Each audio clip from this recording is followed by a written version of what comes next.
អាចបងប្អូនថ្ងៃនេះខ្ញុំទំនេរហើយក៏បងសំណាញ់លេង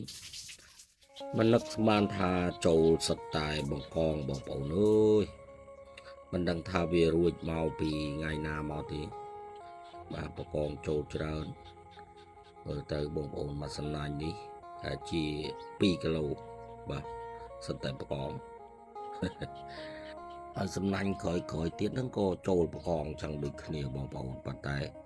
តែខ្ញុំអត់បានថតទេខ្ញុំថតតែមកសំណាញ់ហ្នឹងព្រោះអីខ្ញុំកាត់ចោលវាវែងពេកបងប្អូនវីដេអូហ្នឹងវាវែងពេកដល់ចាំខ្ញុំកាត់ចោលខ្លះទៅអានេះខ្ញុំថតតែមកយកមកសំណាញ់យកមកបង្ហោះឲ្យបងប្អូនមើលថាបកងអូតាលីនេះគឺងាយស្រួលចិញ្ចឹមបាទសំខាន់ផ្ដោតទៅលើតែទឹកក្នុងការបង្កងអូតាលីរស់នៅតើថាទឹកហ្នឹងបកងរស់បានឬអត់បកងនៅបានឬអត់បាទ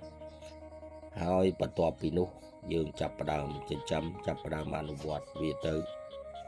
ហើយតស៊ូព្យាយាមធ្វើម៉េចការពារកុំឲ្យមានត្រីចូលបាទកុំឲ្យមានត្រីចូលកុំឲ្យមានអីចឹងចូលមកក្នុងស្រះយើងយកប្រលប់អីយើងដើរមើលទៅស្បៃកប់ជើងឲ្យចិត្ត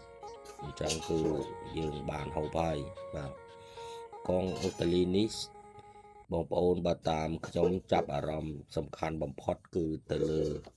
ការភ្ញាស់របស់វាក្នុងមួយខែពងមួយខែញាស់បាទអញ្ចឹងវាលឿនបងប្អូនបាទឧទាហរណ៍ថាបងប្អូនចិញ្ចឹមក្នុងមួយឆ្នាំ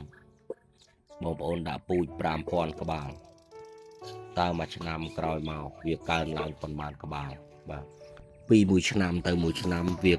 តែកើនឡើងបងប្អូនណាបាទសម្រាប់វីដេអូនេះគឺមានតែប៉ុណ្ណឹងបាទសូមអរគុណសូមគោរពលា